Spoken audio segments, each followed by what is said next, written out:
No, I just want to thank everybody for joining us on our Zoom call today.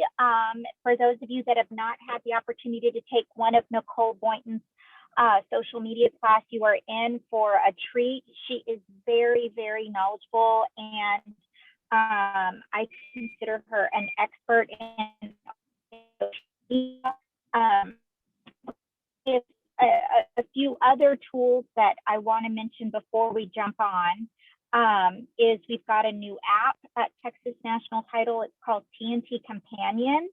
It's free, and it is a great resource for seller net sheets. And we do have some really cool marketing flyers on there that you can send directly to your clients.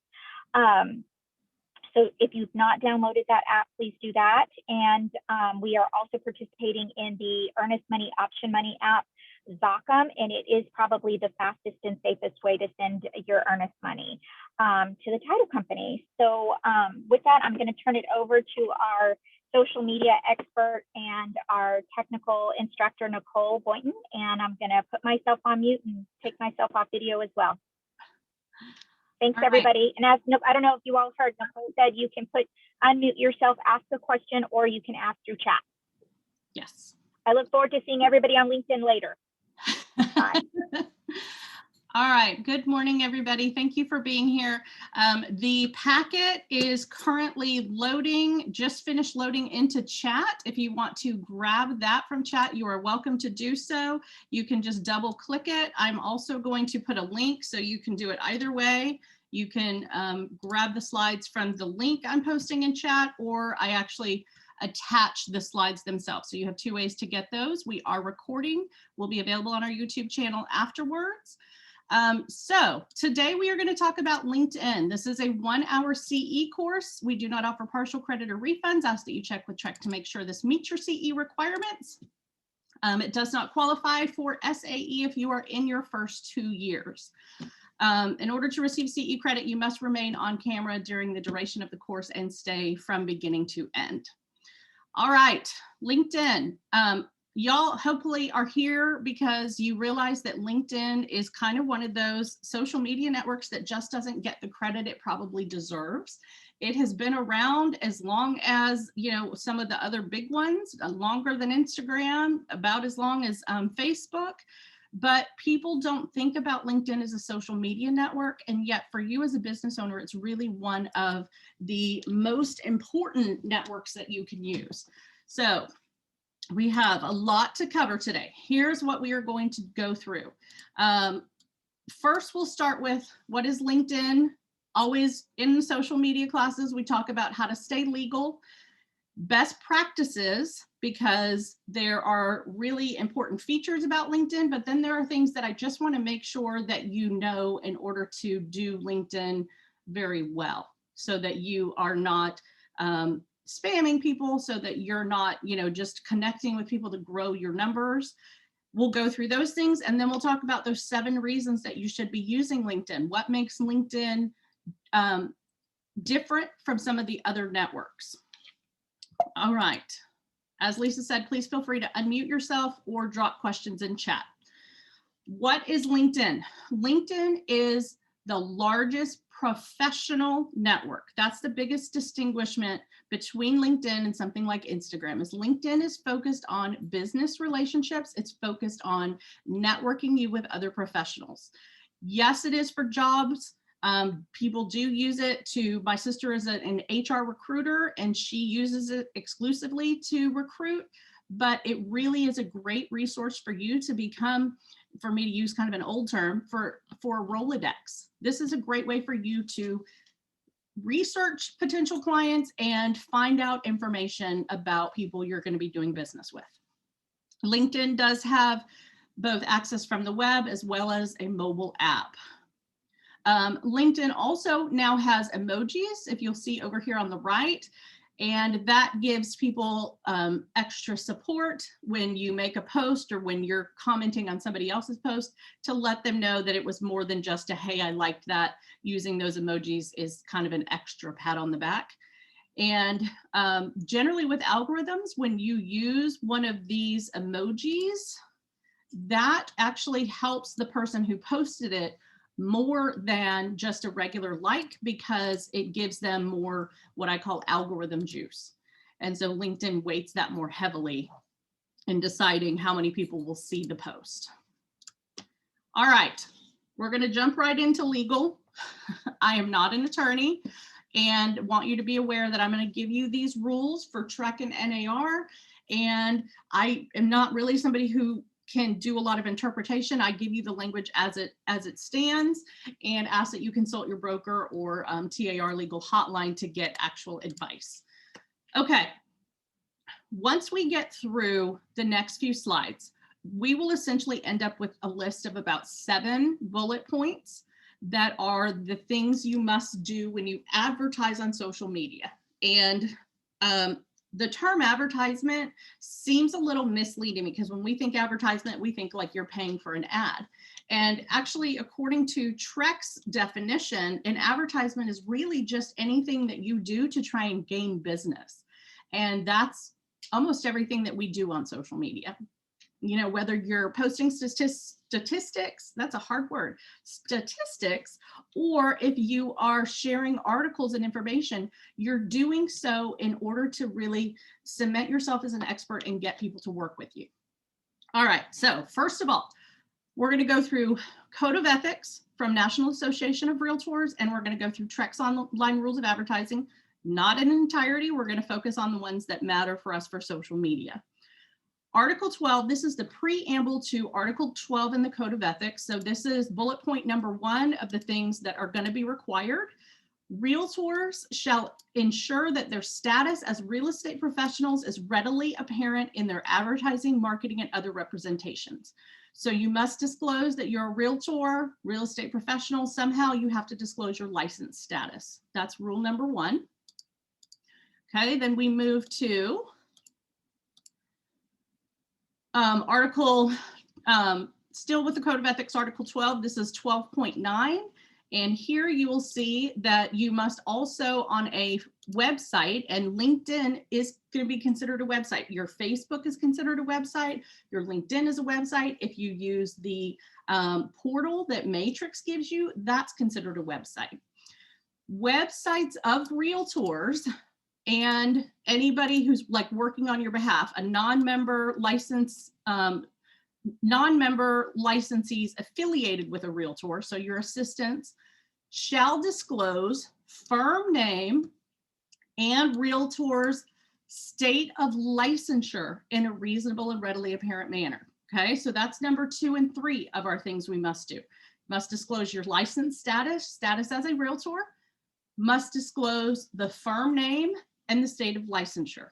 Those are probably the 2 that I see missed the most. People do not disclose the company they work for and do not say they're licensed in Texas. You are not required to list your license number. You are required to list that you are licensed in Texas. The reason being that this is a consumer protection. If you do something wrong, or someone feels like, a consumer feels like you've done something wrong, they need to find out who's in charge of you. They need to be able to report this, and having your state of licensure makes it much easier to find the information about who they should contact to get your broker information, for instance. Okay, we are gonna keep moving through this. And again, please feel free to stop me if you have questions. Now we move to TREC, not to say that all of the stuff in Code of Ethics is obviously very important. We just don't have time to cover every article today. TREC, Online Rules of Advertising, this is Article 535.154. And here is where I mentioned to you that TREC considers advertisements to be almost everything that we do. An advertisement, here you'll see the language, is a written or oral statement or communication by or on behalf of the license holder, which induces or attempts to induce a member of the public to use the services of the license holder or service provider. Advertisement includes, but not limited to, all publications, radio or television broadcast, all electronic media, including email, text messages, and social networking websites. They explicitly say social networking websites, the internet, business stationery, business cards, signs, and billboards. Okay, Let's break this down. Advertisement, written or oral communication, written or oral statement or communication. So something you said, something you wrote, by or on behalf of the license holder. So you said it, or somebody who has been given permission to speak on your behalf, like an assistant, said or wrote something which induces or attempts to induce a member of the public to use services of the license holder. That's the part where you're trying to get them to work with you, right? You post stats. Yes, you're being helpful, but the end game is that you want them to see you as a knowledgeable person and to end up sending you business. You can see, again, social networking websites called out explicitly. Those are ads, period. All right, so let's talk about a couple more rules. An advertisement must clearly and conspicuously name the broker, which is either a business entity or an individual, and it may, the broker name may be a DBA, a doing business as. So if, you know, my licensee name is Nicole Boynton, but I have a DBA for Nicole's Best Homes, as long as my DBA, my doing business as, has been filed with TREC, meaning somebody goes to TREC, they look me up, when they see my record, it has Nicole Boynton and it has Nicole's Best Homes as the DBA. I am allowed to use that in advertising. And if I were the broker, then somebody listing me on their advertising could use Nicole's Best Homes versus my individual name, okay? So the bottom line there is the broker has to have registered a DBA with TREC. And for you, if you're using a name that is not your given name, then please make sure your broker has also filed that with TREC, because that becomes a truth in advertising issue if you're using a name that is not your given surname. All right, moving forward. So now we've got the definition of advertising. We know you have to disclose that you're a realtor, licensed in Texas, firm name, and you have to list the name of the broker. So we've got 4 things. This states that your advertisement must have this information on every page, and social networking and groups like that, that you can do if you have a limited amount of characters, that there are shortcuts to that, which we'll talk about, and how you can have a link to a website to make yourself compliant. Okay, now. A quick question here. Sure. So these advertisement guidelines and what needs to be posted are pretty big in nature. Yep. Do you intend to share this in a Word document for us to copy and paste, or are we supposed to take a screen captures of these ones?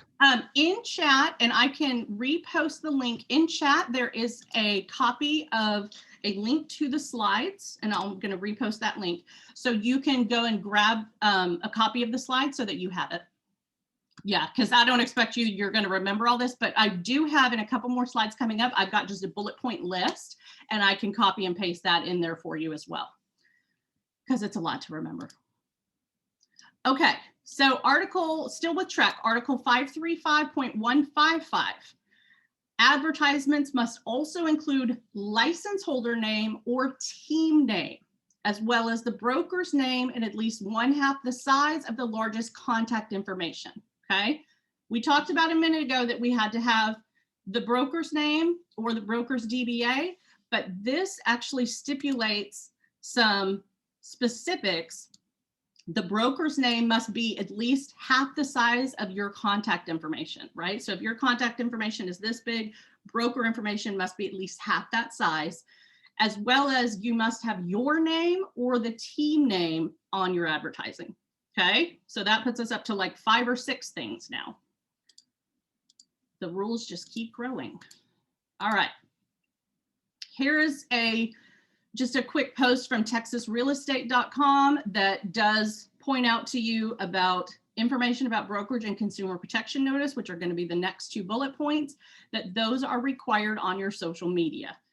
We'll talk more about that here in the next slides. Also be aware, as we get in and talk about IABS and consumer protection, if you violate these rules and you do not have information about brokerage services, a filled out form, and consumer protection notice on your social media or website, all the places it's required, the fees, the fines for that range from $500 to $3,000 per day per infraction. Okay, so information about brokerage and consumer protection, our next two bullets, are extremely important. Okay, so let's talk about how we comply and have information about brokerage and consumer protection on our social media. Information about brokerage is required at your first substantive conversation with somebody, right? But that, in terms of social media, isn't necessarily a conversation or a meeting. And so therefore, TREC requires information about brokerage services is a link on either, there's two options, and you can see down here in red. So this is information about brokerage as well as consumer protection. The rule is the same for both. You either need to have a link to the completed form on your profile. Okay, that can be a picture of a completed information about brokerage services. That can be a link to the completed form in your Google Drive or your Dropbox. And when I say form, I mean information about brokerage and consumer protection. It's really both forms. So you can have the link or the picture directly on the social media, or if you have a business website and your business website has those things already on the front page, then listing the website address actually makes you compliant. And so that's this, a separate page or website through a direct link on a social media platform. Let me show you what that looks like. Okay, so consumer protection, same thing. On LinkedIn, in your contact information, there is a section for website URL. If that website, when somebody clicks on it, the website that they go to on the home page, in a readily noticeable place, there is a link or a picture of information about brokerage services completely filled out, and a link or a picture on the homepage for consumer protection notice, then you're compliant. Okay, you don't have to separately have those forms on LinkedIn as long as the website you link to has those forms. Okay, so let me show you an example of what that looks like. I will pull up and show you my dad's website because I know he's compliant because I set it up. And so I tend to use him as my example. So here is his website, Austin's Best Homes. Right up here at the top, you have Texas Real Estate Commission, information about brokerage, Texas Real Estate Commission, consumer protection notice. You do have to have the links labeled in the way that TREC requires in the language on those slides I showed you. So here, if somebody comes to this website, they can click and get information about brokerage and consumer protection notice from the homepage. The rule is basically it's one click. If I'm on your social media, I can do one click to get to the website, and the website has the forms on the homepage, you're good. If you don't have a website that has those set up on the homepage, then you need to have a link or a picture of the forms themselves on the social media website. Okay, I know it's a lot. I have an entire class that's just compliance because this is such an overwhelming thing to take on. So I understand you're looking at this going, how do I possibly manage this? All right, here is the list that I promised you. Now, these are the total things that we've talked about. Understand, rules change. This is what is current as of today. There may be other things that apply. There may be other rules that change. But this is what you really have to know as the general bullet points. I will put these in chat for you. And these are all the ones that we just covered. You must disclose your firm name, your state of licensure, your status as a realtor. You must have consumer protection notice and information about brokerage services. You must include your name or the team name and the broker name or DBA, and that has to be at least 1/2 the size of your contact information, okay? Those are the big 7 in order to be compliant. Okay, you know, that only took 25 minutes. All right, let's talk LinkedIn. And again, I have so much stuff packed in here for you. We are gonna go fast, so bear with me, stop me if it's too fast. Best practices for LinkedIn. Your cover photo. How many of y'all are even, let me get make sure I have my people window up. I want to see your faces. How many of y'all are like using LinkedIn on a regular basis right now? Okay, so hopefully after class, everybody will be using LinkedIn. We're going to make sure that you have your profile as executed as it can be, as highly polished as it can be. First thing with that is your photos. When somebody looks at your LinkedIn profile, what did they see? Do you have a cover photo? Do you have a photo that's like you standing there with a fish? I mean, you know, are we talking professional photo? Are we saying you don't have a photo? And in a minute, we're going to even talk about that there's a setting that even if you have a photo, not everybody will necessarily even see your photo, because there's a setting that if you didn't know, people come to your profile and they can't even see your picture. So I'm going to tell you how to fix that. Okay, we're going to see if we can log into LinkedIn. Log into LinkedIn. It's a lot of L's. All right, I'm cracking myself up. Y'all don't have to laugh, it's fine. When you look at somebody's LinkedIn, the very first thing you see is their picture. When you're looking at their profile, there may also be a cover photo. This is being very slow, so I'm going to flip back over to the presentation. Okay, so the 2 things that you want to think about picture-wise. This is your profile picture right here. This is a cover photo.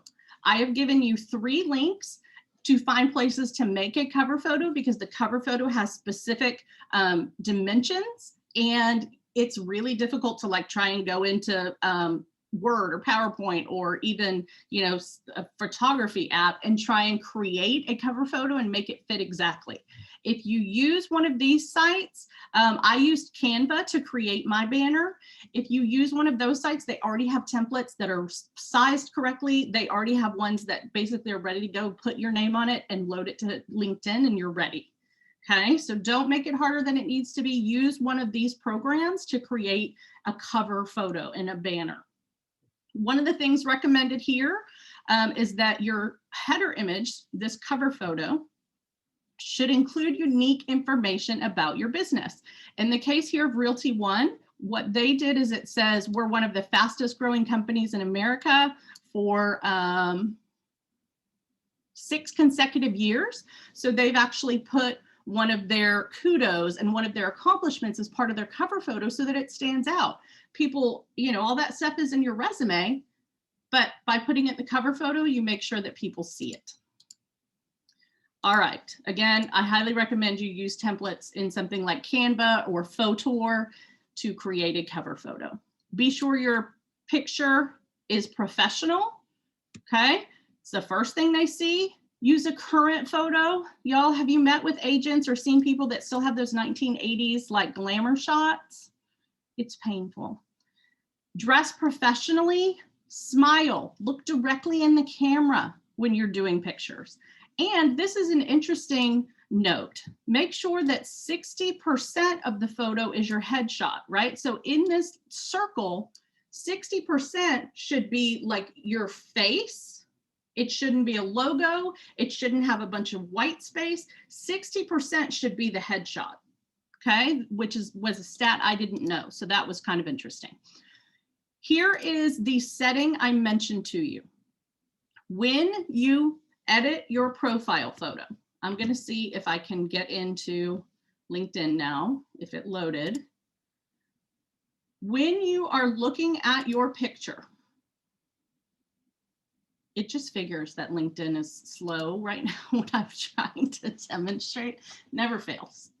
Having 2 kids in virtual school is not helping my internet bandwidth. Okay, when you go to edit your photo, so I'm just going to click on my picture. You need to check the settings here. This is very important. I actually had a sales rep, I was helping her update her LinkedIn, and we were looking at it, and from my view, I couldn't see her picture. Nobody, like, if you don't have a picture on your LinkedIn, people think that, you know, you're not professional, that they're not going to really take the time to look at the rest of your profile. The setting I need you to look at is right here. When you change, or if you modify your picture, I want you to look at this setting and see who can see your picture.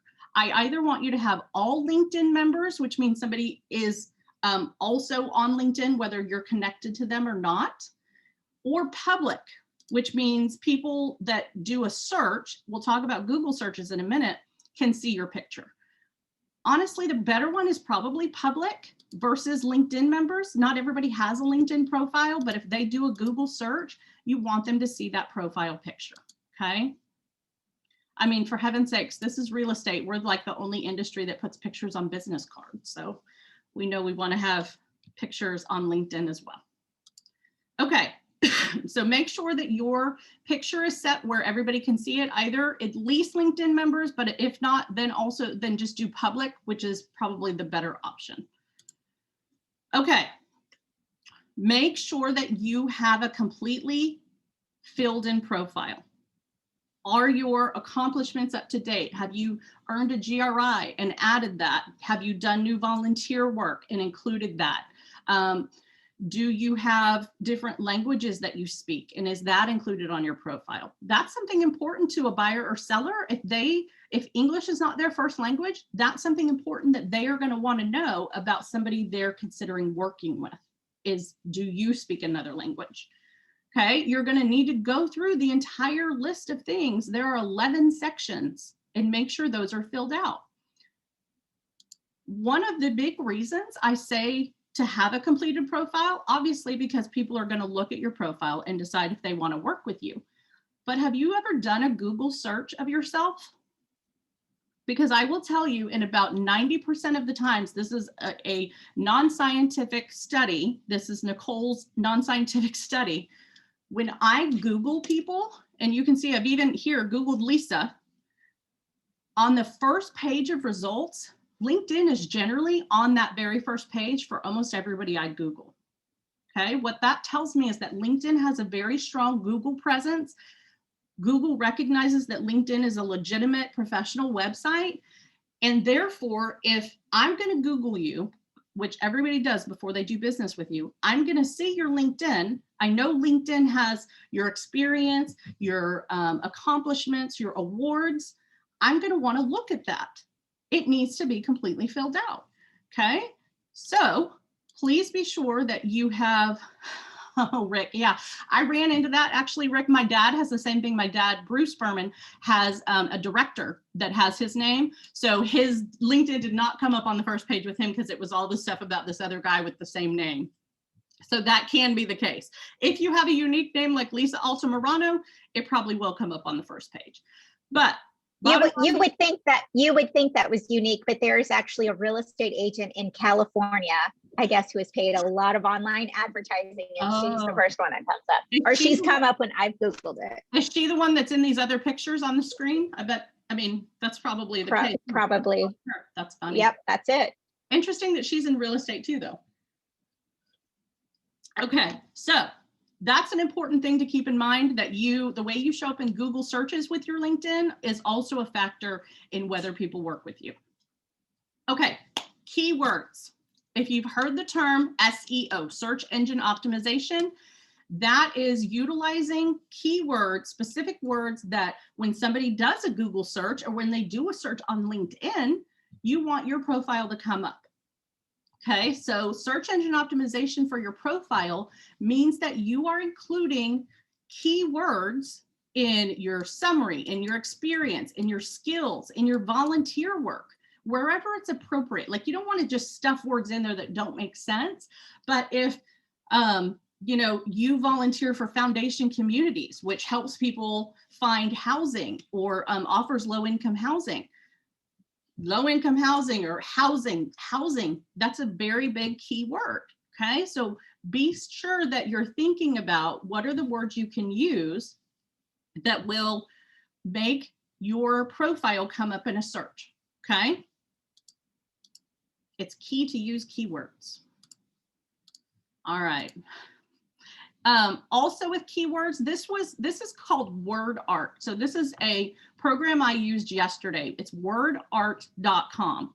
What I did is actually took my description from LinkedIn. So I went here, I took my description for my current Director of Education job at TNT. I copied what I had already written and I put that in Wordart. Okay, so I'm going to go to wordart.com. It more or less what this does is makes a visual representation of something you've written so that you can immediately look at it and see what words you've used the most. And this kind of helps you weigh what are you doing keyword wise, what keywords are you focusing on? And that way you can shift and use, you know, keywords that will attract people for real estate purposes, or maybe you just use the too many times and you need to shift the way that you're writing. Okay, so I'm going to just do import. I'm going to go through this real quick. The directions are in your packet. I'm going to paste my description here. I'm going to import it, and then I'm going to do visualize. Now you can see over on the left, it gives me a count of how many times I used words, but let's do visualize, because it's kind of a really interesting way to look at this and see what words you're focusing on. I use the word more, class, tools quite a bit, but I also have students, technology, MLS, right? So this tells me which keywords I'm utilizing the most, and that way I can tweak my writing according to the keywords I really want to focus on, okay? Hopefully that makes sense. I think that's kind of a cool way to look at stuff. All right, moving on from keywords, best practices for posting and hashtags. On Analytica found that influencers, there's influencers on LinkedIn, post more than 50 times a month. Okay, so that's like, you know, about twice a day. And the people that do that see an average of 26 engagements per post. And engagements means comments, likes, those kind of things, emojis. Those who post between 30 to 50 see an average of 56 engagements.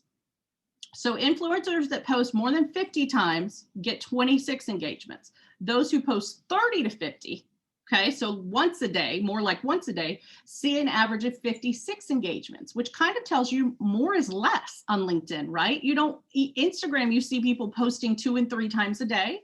With LinkedIn, posting 2 to 3 times a week is actually more appropriate.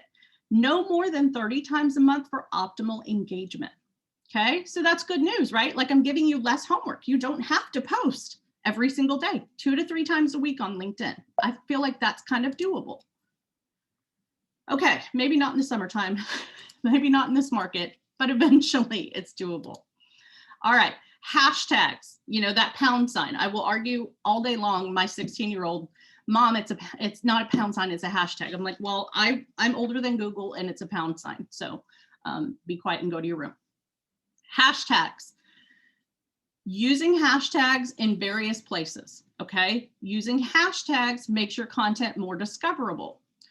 Here you'll see that your hashtags are searchable, okay? So again, another way for people to find you.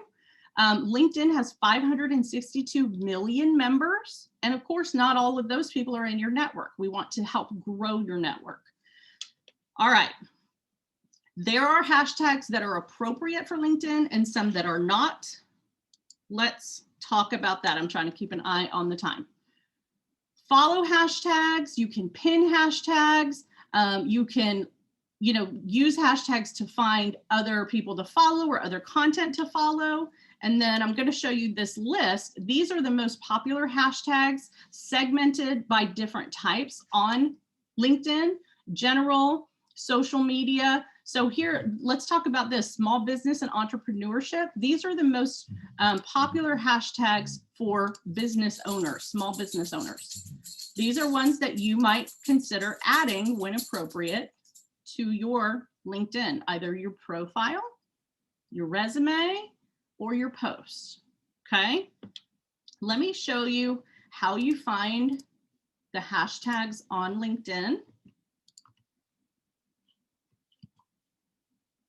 Dun, dun, dun. Y'all are very quiet. I'm just going to assume that you're understanding this so much. What do you think about the suggested hashtags that they give you? I'm glad that you asked, because that's exactly what we are going to look at. I feel like the suggested hashtags are a great place to start. And then as you kind of fine tune and realize, you know, the people that you want to follow or the type of things that you want to promote on LinkedIn, those will change. When you're looking at your LinkedIn, and I'm on home, okay? So home looks at my feed, where when I'm on me, that's where I'm going to edit my profile or settings, anything of that nature. On the home page, the bottom left-hand corner, you have hashtags. These are hashtags I followed. Not surprisingly, many of them are real estate related or technology related. Okay, so these are ones that I'm following. And what's interesting is you can click on these. Here's how hashtags are powerful, is if somebody clicks on one of the hashtags, it's going to bring up post with that word, okay? Think about that. In order for more people to find your post or find your profile, if they are searching a hashtag and you have the word hashtag real estate in your profile, even though you are not connected, don't have connections in common, somebody may find your profile and want to connect with you because of the hashtags that you used. Okay. All right. So here are my recent ones. Here are the hashtags I follow. If you go to show more or you go to discover more, then you can see, it's so slow. Here are additional places that use those hashtags. And then when I go to manage my network and click on hashtags, here are the ones that I'm following. And I can then see, let's see, hashtags.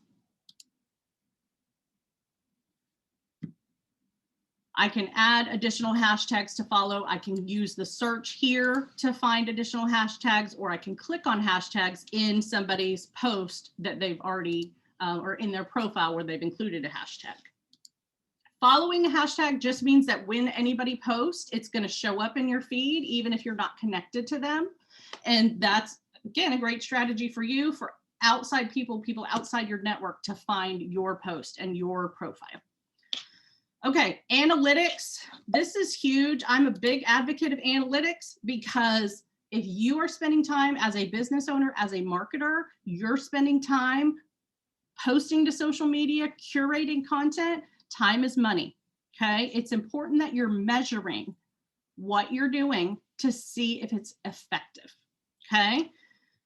To see your analytics, and by the way, different from Facebook, LinkedIn analytics, you get even on a personal profile. You don't have to have a business page with LinkedIn to get these analytics.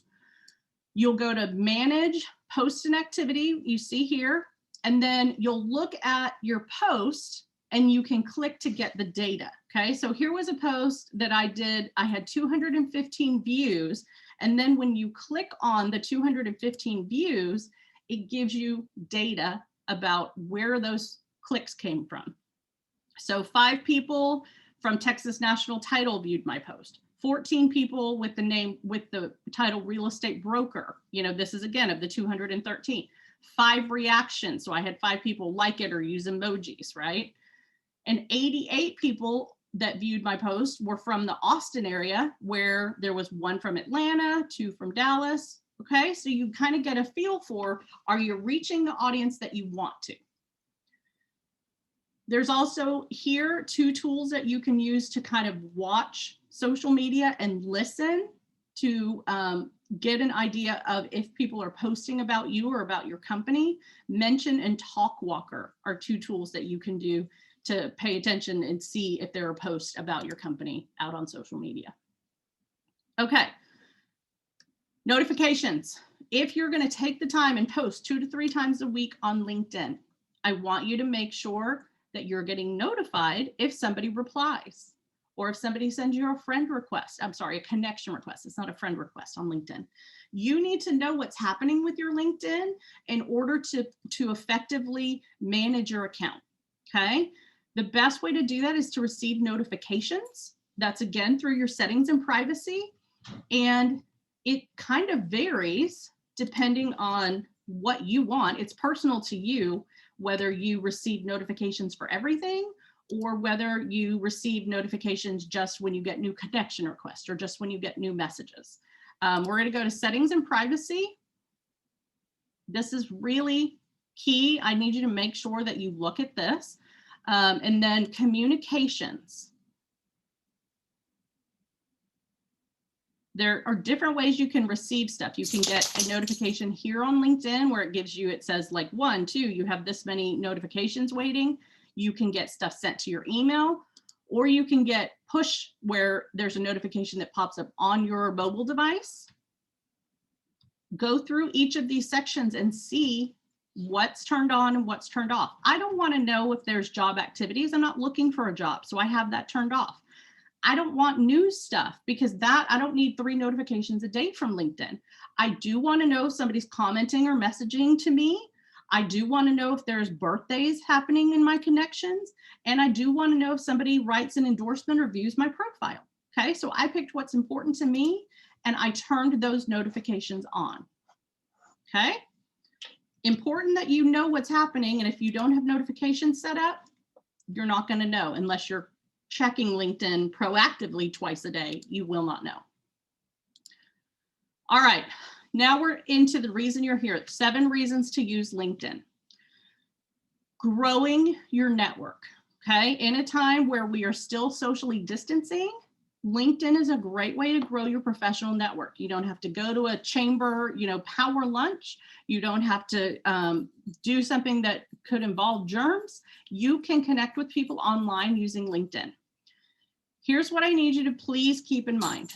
Don't be the person on LinkedIn that sends everybody you run across a connection request. Please make sure if you're sending a connection request and asking somebody to be part of your network, that you have people in common, or you're sending a personalized message to let them know why you want to connect with them, okay? That way you're not spammy, because if you're just connecting because you want to have a million connections, you're not going to earn business that way, and you're not going to be seen as genuine, okay? Consider asking questions. When you send a connection request, consider asking questions about people. This is like if you were standing at a housewarming party with somebody, you would ask them questions. Do the same if you send a connection request, okay? When I say connection request, here's what I mean. Let's see if we can get back to the main LinkedIn.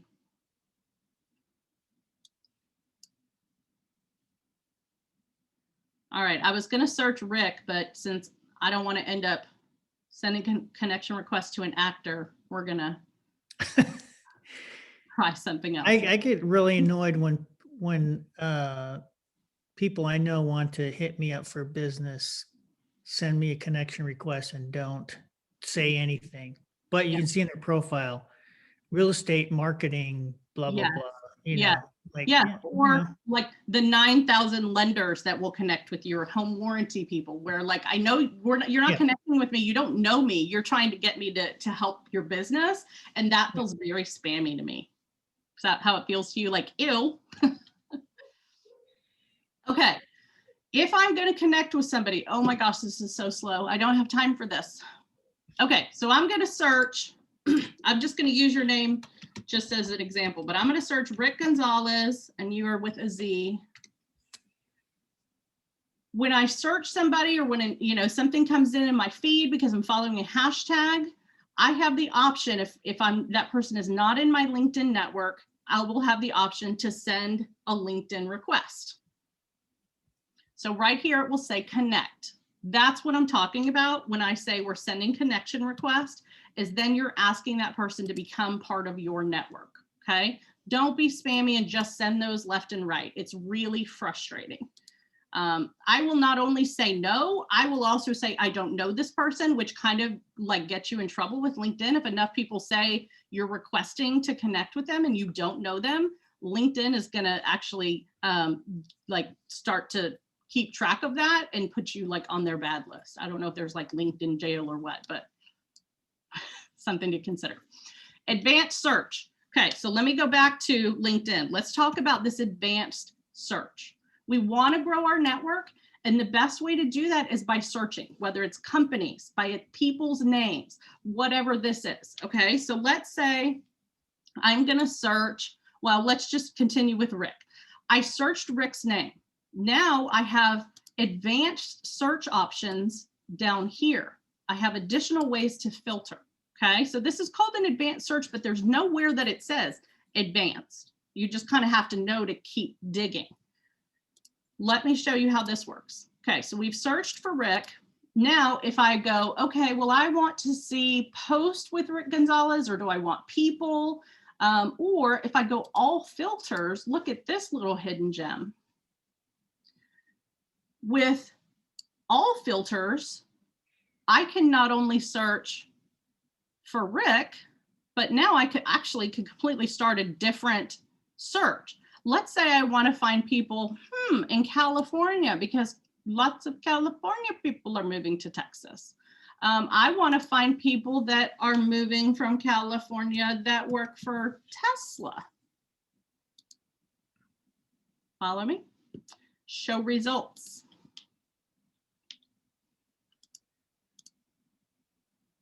Summer features, no. Good question, Karen. All the stuff that I'm describing, these are with the free version. We are not doing anything paid today. I actually had InMail as one of the things I was going to talk about, but because that's a premium and a paid feature, I actually took it off of the list of things to talk about.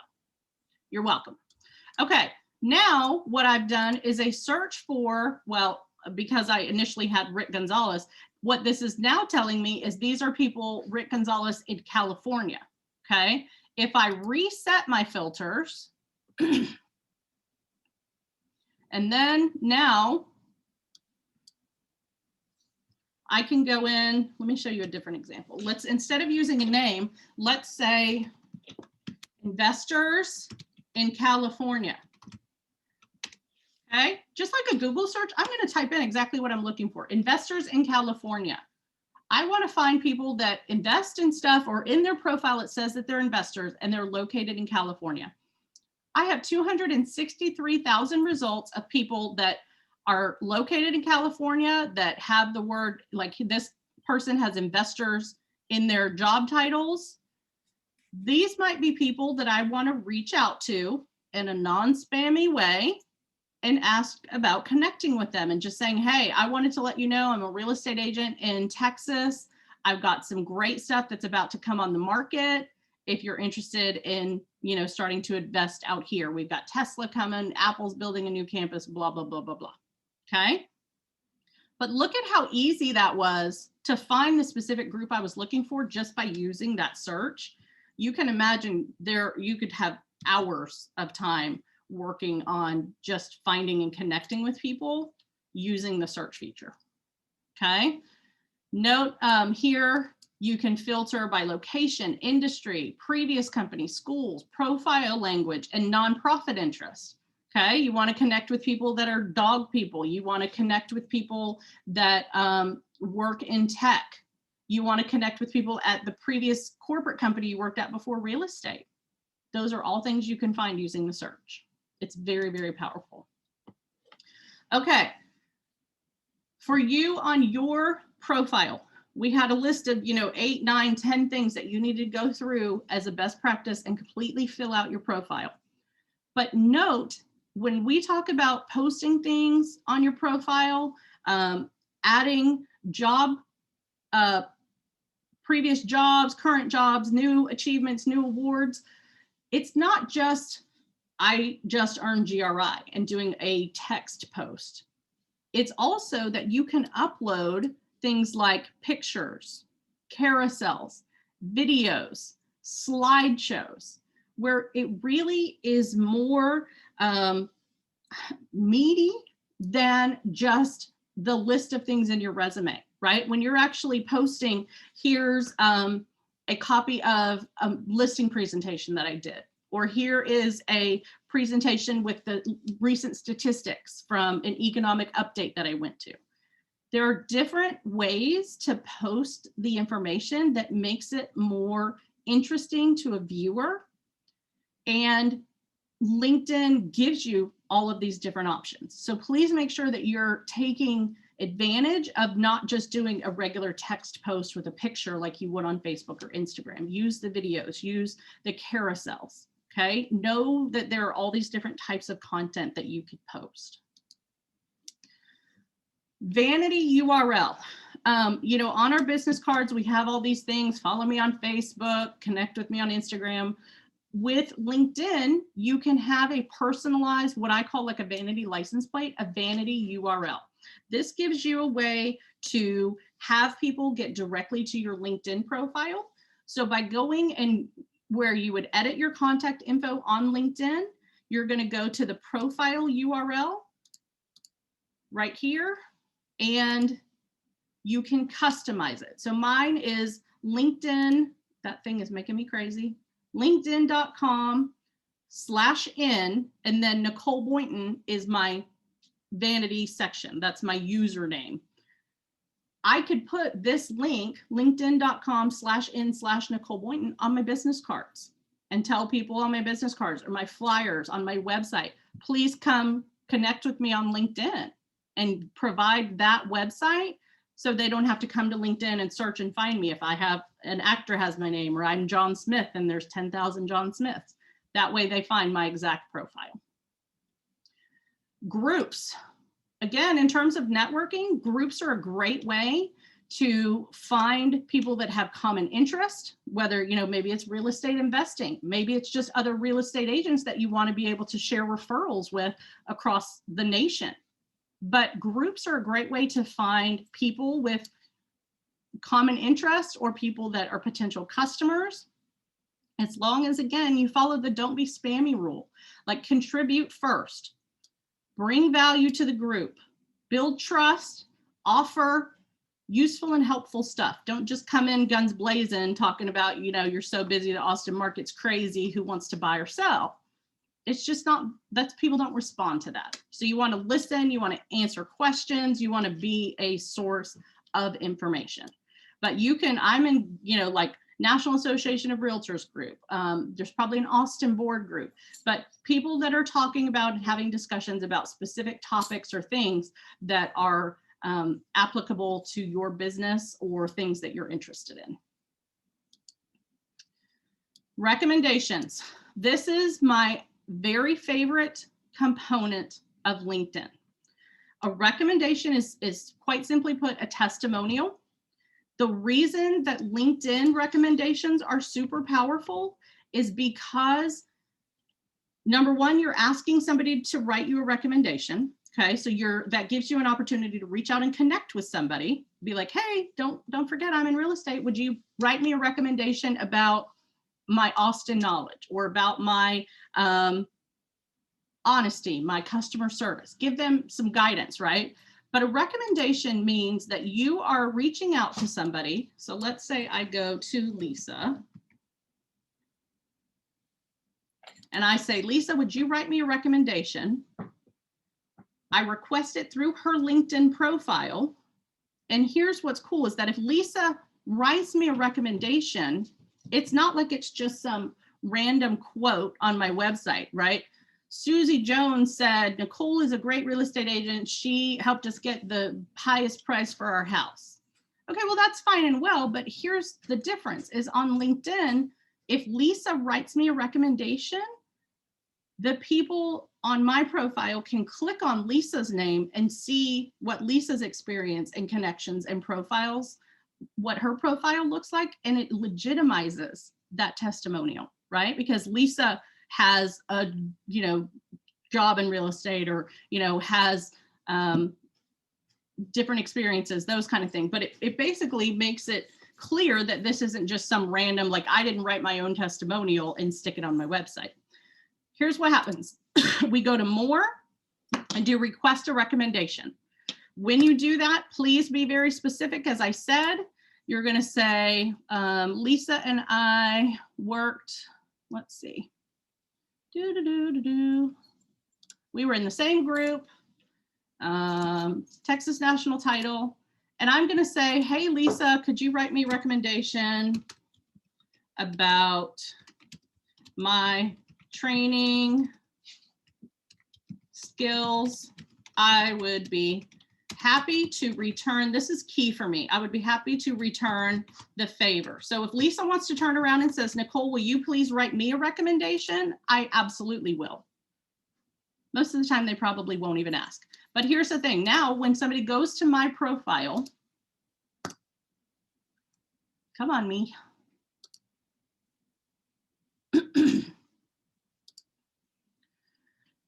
And they scroll down, they're looking through my resume, my experience. They get to recommendations. We're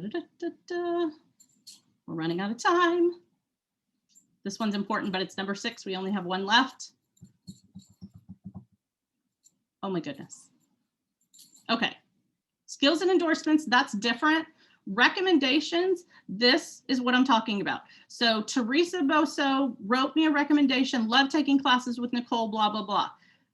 A person coming to my profile can click on Teresa and see that she's legit, right? That's powerful, and that gives you immediate integrity with these testimonials that were written, okay? Recommendations, definitely something. Today, I want you to go ask 5 people to write you recommendations, but ask them for a specific thing. This person write about your customer service. This person write about your Austin knowledge, right? Give them a specific thing to recommend and tell them you're happy to write one for them, okay? You can even, I've got some that are from 2017. I can go ask Teresa to write me an updated one, and that way I always have fresh recommendations and they don't get stale. So that's cool too. The revising a recommendation. All right, last but not least, this is a little known feature with LinkedIn. Excuse me. Under account preferences, you can set LinkedIn to sync your contacts. If you're trying to grow your network in a non-spammy way, if you allow, and normally I would say, I don't want you to give a program access to your contacts, but in this case, you're saying, LinkedIn, I'm going to let you look at the contacts on my phone or, in my Outlook, whatever it is. And then based on looking at those people, tell me if I can connect with them on LinkedIn. Do they have an account on LinkedIn? That's a super easy way to grow your LinkedIn network with people you already know by letting LinkedIn do the hard work for you. Okay, does that make sense? Syncing your contacts, and yes, it does. It is kind of icky because you're giving them access to your info, but at the same time, I think it's for the greater good. This is kind of one exception I would make to let a system like a social media network sync your contacts. Okay, rather than going and finding a bunch of people, random people you don't know, and trying to convince them to accept your connection request, start with the people you already know, and doing that through your contacts is the easiest way. All right. We're just like a minute or two late, but we started a minute or two late. So having gone very quickly through that, do y'all have questions about anything that we covered? You have another meeting, no worries. Okay, anybody have questions on legal stuff, best practices, the particular features of LinkedIn that we want you to use? Do you have anything that you need clarification about? Awesome. Okay. I'm going to grab this chat. Let's see. When you sync your contacts, does LinkedIn automatically ask all of them for connection requests? Tom, I think it's going to look, because the email address you have in a contact may not be the email address they have in LinkedIn. So it's not going to be every single person is going to be a match. it's going to kind of go through and see what email addresses LinkedIn has versus what you have, and see like phone numbers and emails where those match, and then do connection requests where they do. All right, guys. Thank you for being here, spending an hour with us. Thank you, Nicole. It was Thank you. great. I All right. appreciate you. We hope to see y'all soon, and be looking for a copy of this on our Texas National Title YouTube channel. Thank right. you. You're welcome. Bye, y'all. Have a Okay, good day. bye. Bye-bye.